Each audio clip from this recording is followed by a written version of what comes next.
I am Tyson Weems, and I'm a player. You may think I'm talking about dating. I'm actually talking about everything. My life is based on playing games, including some I create or change, some that I've lost, and increasingly big ones where a lot of people can potentially win. I feel like creating games is something we do naturally. Sports, board games, video, all kinds. They're an accessible way to create and overcome challenges. Unfortunately, sometimes we get stuck playing games with a lot of losing, like making another group wrong so ours can be right, or seeing how wasted we can get, or making fun of somebody so we can feel good about ourselves. Those are just sad. We can do way better. The way I see it, we can learn from one another's games and intentionally create ones to maximize winning, and minimize losing. And by winning, I just mean enriching people's lives in some way, contributing to them, like giving them a new insight or connection. That can happen at any scale, personal, within a family or group of friends, local, even global. And not only is it fun to contribute in that way, I honestly don't know of anything more fulfilling to do in life than kick a lot of butt and help others do the same. It just feels right. I've always done what I felt was right, and when I was little, that meant playing baseball. It was my favorite game, and I played and coached through high school, and for 3 years after, directed the junior baseball program in Brunswick.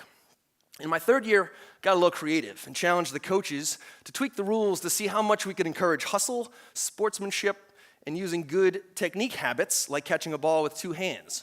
In other words, playing the game the right way, so in a manner that would benefit the players in whatever they did in life. For the 9 and 10-year-olds, we decided to award a point for every half inning an entire team played that way and stop counting runs entirely. And for the 11 and 12-year-olds, we deducted a run anytime they faltered in one of those areas. Now, to be clear, I'm not talking about an everybody gets a trophy for participating kind of scenario. We just shifted the definition of winning to be less about who hit puberty first and more about who could focus, support their teammates, and show respect for everybody, and just play hard. It took buy-in from players and parents, but once we got it, it was sweet. Not that there weren't a few slip-ups. One night I was disappointed to see a 12-year-old toss his helmet in disgust after striking out. But then from the stands, I heard his mom yell out, "Take a runaway!" Yeah. So, well, he laughed and apologized for his boneheadedness, so winning. Then there's CrossFit. It's a type of fitness training that blends weightlifting, gymnastics, running, rowing, jumping rope, and a bunch of other movements that, when combined well, tend to do good things for joints, bones, muscles, and cardiovascular health, even for people with scoliosis who break easily. Meanwhile, working out and taking on tough workouts in groups tends to build a lot of friendships and other connections. I started CrossFit in 2007 and coaching in 2009. And every workout is a game of some kind. And it could be about answering a question like, can I improve my posture or my position at the bottom of a squat? Or how many handstand push-ups can I do in 2 minutes? Or how long will it take me to run a mile, row 2 kilometers, and then run another mile? And at CrossFit Beacon, where I coach, the long-term game is about how much fitness a group of regular people can build together. And by regular, I just mean people like you and me, your parents and teachers, not professional athletes or models paid to be in Reebok commercials. Now 8 years in and 1 year old, and I'm still setting lots of personal records, as are many of the athletes that I coach, particularly the ones who show up consistently and don't take themselves too seriously. It's not easy learning new movements, especially for adults who may not have done that in a while. There tends to be some awkwardness and occasionally flailing. The other day I was working with a new athlete, Jason, and we'd cruise through a bunch of movements, and we got to something called a push jerk, where we take a barbell from the shoulders and go up overhead, like that. And I demoed it for him. We did a few drills, and I had him put them all together. All of a sudden, legs are flying out all over the place. Timing was way off. A few times the bar didn't even move. So we went back. We drilled some more, and then tried to put it together again. Still no dice. Hands, feet, bar, not happening.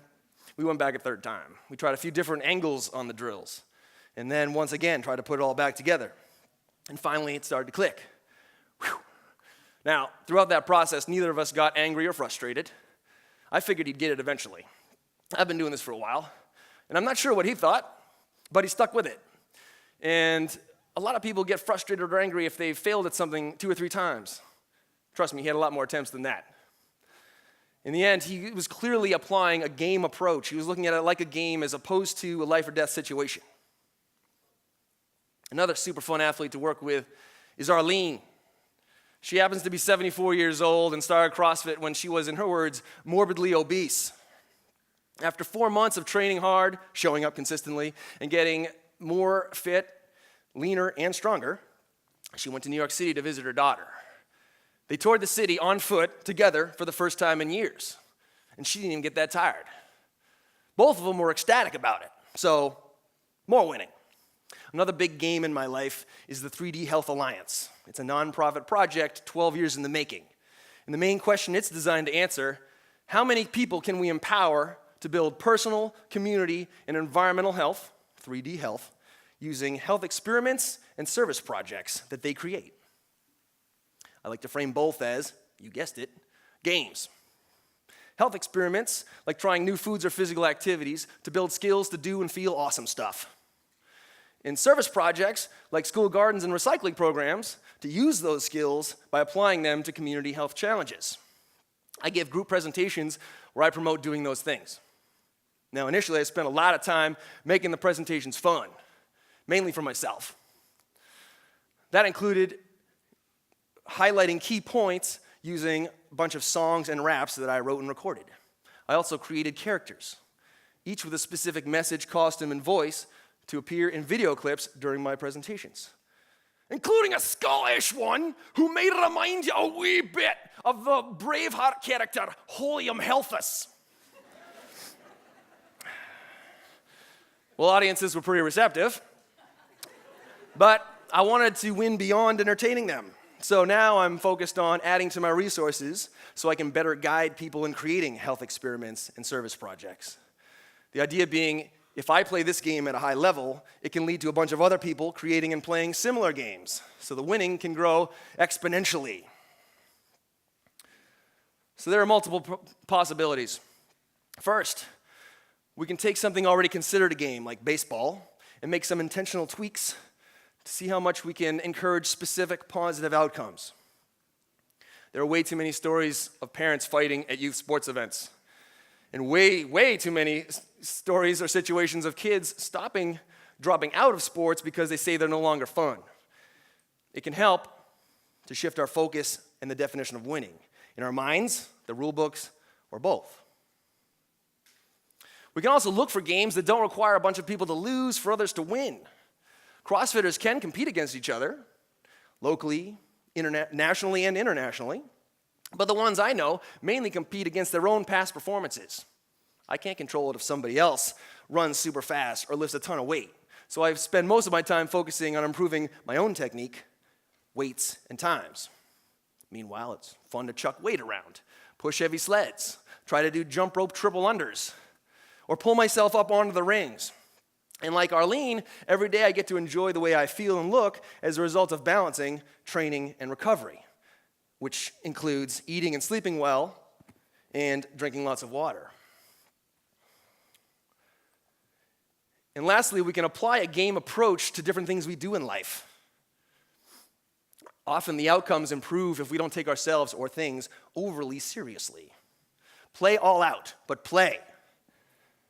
For instance, I could make up games based on questions like, how long can I balance on my bike at a stoplight on my way to school or work? Or how many nights this week can all the members of my family get 7 to 9 hours of sleep? Or how many pounds of food scraps can my class compost to reduce the amount of waste going to the local landfill? There are all kinds of other games that we can play, individually and in groups, ideally both. In the end, the bigger games tend to involve more people. So for a moment, I want to just consider the games we're playing right now as students, athletes, friends, sons and daughters, brothers and sisters, and residents of the great state of Maine. What are the potential winners and losers in those games? Are any of them rigged against us or self-defeating, like smoking cigarettes? Big tobacco wins, we lose. Are there ways we can increase the size of certain games, like by involving other people in workouts or food prep? Are certain games distracting us or otherwise taken away from ones we care more about in the long term? And if so, how might we reprioritize our time and energy? And overall, are there new games we could add or changes we could make to games we're already playing in order to increase the amount of winning? Oh yeah! And decrease the amount of losing. Chances are yes. Like many meaningful things, this is a lifetime pursuit that takes practice. But like I said before, I don't know of anything more fulfilling. So I hope you'll join me in it. In the end, the more people playing games at a high level, the more fun life tends to be for everybody. So together, why don't we make a game out of all being the best players we can? That could actually be the biggest game of all. So assuming you're into it, I'll kick it off by borrowing a little from CrossFit and baseball and say, 3, 2, 1, play ball! Thank you.